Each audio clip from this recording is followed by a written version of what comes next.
What's up, guys? Welcome back to more Reddit stories about Karens, crazy people, and anything else we find interesting. Hope you're all doing awesome, and as usual, we got some more Reddit posts to check out today, so be sure to share your thoughts about today's stories down in the comments, and let's get into it. When I got 20 people fired because they tried to fire me. My accidental revenge that I didn't plan, but I'll be damned if you back me into a corner. A few years ago, I was working at a popular petrol station on a popular freeway. Unfortunately, one afternoon I'd had a freak accident reaching for my drink bottle. My core was obviously still developing, and I slipped a disc between L5 and S1. Side note, it was beyond anything I'd ever experienced. My mother dressing me as a grown adult, heavily relying on opioids as if I even so much as cough my legs would crumble, many months of physio, etc. I was approved to return for minimal hours.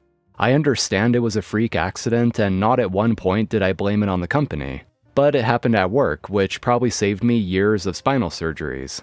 Carrying on. One day back at work during a 4-hour shift, I'd had a sore throat that day. Normally we are allowed to grab a coffee once a shift. I asked the second in command, let's call him Clifford, if it was possible to have a cup of slushy instead to soothe my throat. Clifford responded, yeah, that's cool, just put it in a coffee cup. Which I did, following his guidance. Side note, I was soothed. The next morning at approximately 7 a.m., I awoke to an official email from this company stating I'm being suspended without pay due to a serious breach of conduct. Obviously, I'm baffled and pretty upset.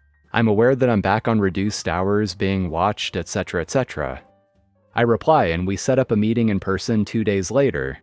Attending, me, my support person, the second in command, the store manager, and 2 persons from HR, which I'm sure they had to make a gigantic drive for. We sit down in an adjacent building, still baffled. The store manager says, hi, so we've called you here today for an offense that we can terminate you immediately. To be honest, at this point I was absolutely crapping myself. What have I done? It was like when you go through airport customs and you're wondering if that kilo of cocaine was accidentally left in your carry-on. I ask them to elaborate. They begin with a very patronizing question, which was the first red flag. Do you understand the definition of stealing?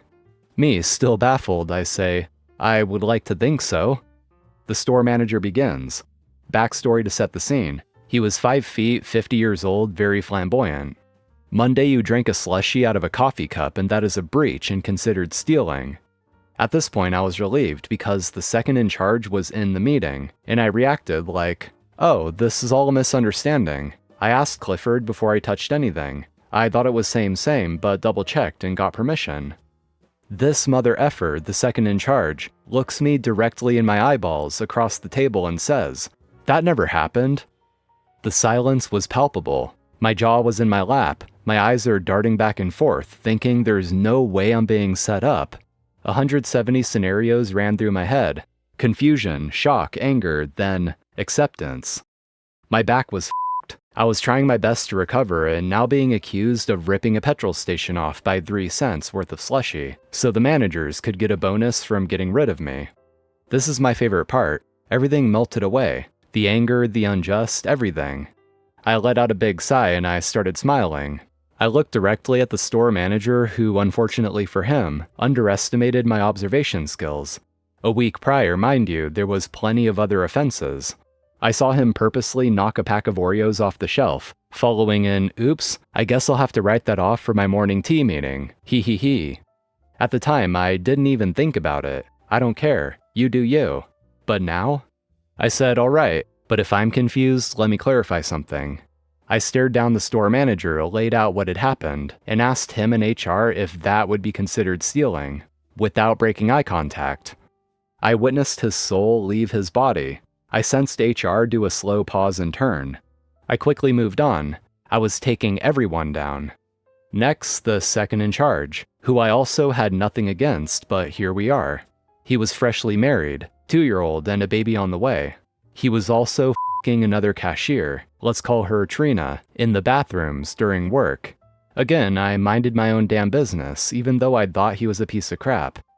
I looked at him, then the manager, then HR, and asked if the second in command was a reliable source of information, seeing as he's having sex in the bathroom, cheating on his wife, etc., etc. By this point, HR are needing a defib. Then I threw in that half the staff are smoking weed on their break. No hate, but it was more to throw shade that the manager is useless. While I was at it, I truly only liked 2 people that worked there, from a very busy 24-hour store. I went on for the next 30 minutes about every single breach I had seen in the last week, and let them know I could definitely help them out with more information, etc. The meeting was abruptly ended. 3 days later, I was still offended, but had gathered myself and I thought, F them, I'm young, I'll move on. HR called me and asked me to come in, and I had absolutely prepared myself to be fired, and I was already mentally checked out, recognizing that there's no way I could go back and play nice with people that threw me under the bus. I sit down. HR are groveling. There's probably some sort of court case I could have followed, but again, I was young and ready to burn the bridge. They offered me a second-in-charge job.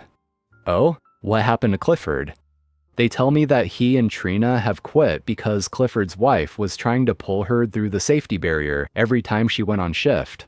Also, they fired 18 people for breaches after going through a lot of footage. This included staff eating expired food, etc. I asked them to give me some time to think about it.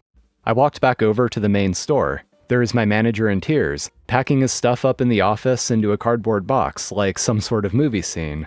I couldn't help myself. I had a spring in my step. I asked him why would he be crying? What's wrong? He told me through tears he's going on leave, blah blah blah. I quit 3 days later and went to another country on credit card.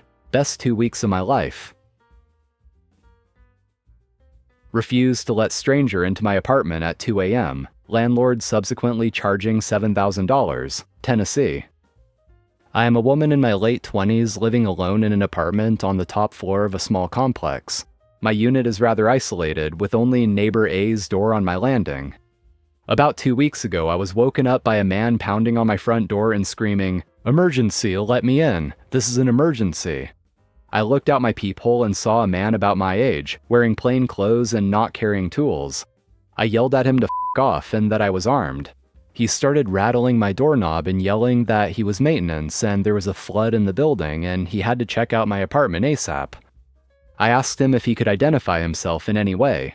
Company A has always managed the property in the 2 years I've been here, and their workers have always identified themselves ASAP and have been nothing but super professional. This just pissed him off. He yelled that he was working for Company B and that I had a legal obligation to let him in. I replied that I wouldn't let him in without ID, that I was calling the police to let them sort it out, and that I was still armed. By the time the police arrived, he was gone, and they agreed with me that it was probably a relatively poorly attempted burglary. I made a report with them and thought that was that.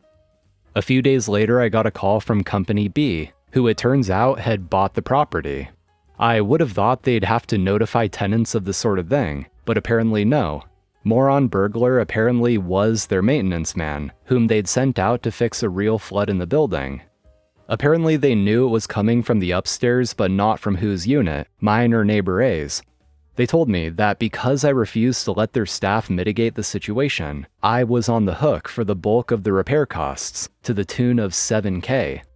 In the 2 weeks we've been going back and forth about this, I've maintained that their staff did not identify himself, or do anything to lead me to believe he was anything other than a loud attempted burglar. They are refusing to acknowledge that and insisting that my lease says nothing about staff identifying themselves, only me letting in workers for emergency maintenance. I mentioned this situation in passing to neighbor A, whose faulty plumbing was the source of the leak, and who was out of town during the incident.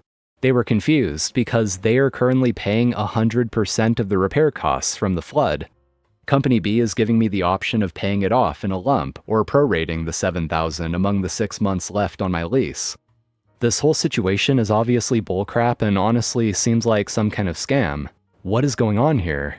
I understand that I have a duty to let workers access my unit in an emergency, but does that really mean I'm required to admit any unidentified stranger at any time? Simply taking their word for it that they won't rob or murder me? Can I really be held liable for an emergency that did not emanate from my unit? After Burglar Man left, another maintenance crew came back and broke down neighbor A's door and eventually stopped the leak, hours later for some reason. Yes, I could see how my failure to admit Burglar Man momentarily hindered their realization that it was neighbor A's unit leaking, But it isn't my fault that it took them hours to find another crew to come out once Burglar Man left in a rage. And I'm especially confused at them trying to stick me with the same bill they're charging the actual tenant at fault. I've brought up these points with them, and the response has always just been, "F you, pay us." They were also telling me how lucky I am that Burglar Man isn't, quote, charging me with menacing, making terroristic threats, and having an unlicensed firearm. I am fairly positive that saying I am armed to someone attempting to access your home at 2 a.m. is not a crime, and I am 100% positive that my gun is legal. How do I untangle this issue without facing an eviction?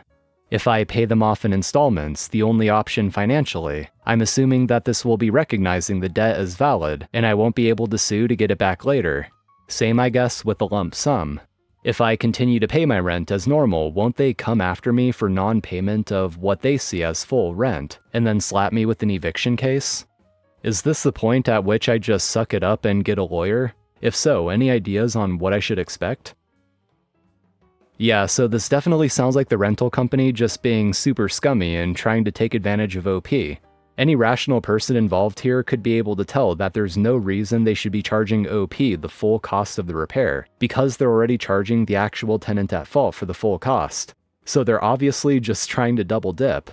Super scummy, and OP should definitely fight this however they can. They probably saw this opportunity when they heard about the conflict with OP not letting the maintenance guy in, trying to make that 2-minute delay the whole reason for the water damage, and completely ignoring their own several-hour delay to send more people out there. No way should OP just be expected to take someone's word for it without identifying who they are. It just does not work that way. As far as I know, no tenant is going to be contractually obligated to just take someone's word for it that they're not a murderer, because trust me bro, just let me in your house at 2 a.m. Anyway, this OP posted this 8 years ago on the legal advice subreddit, and they never actually updated us on the outcome. Still a messed up situation though. As long as OP doesn't just give in and pay up, I would imagine that this rental company would probably have a hard time enforcing this. And that's going to be all for today guys, thank you for watching, I appreciate it. If you enjoyed, be sure to hit that like button, drop a comment down below, and subscribe if you haven't already. So take care and I'll see you in the next one.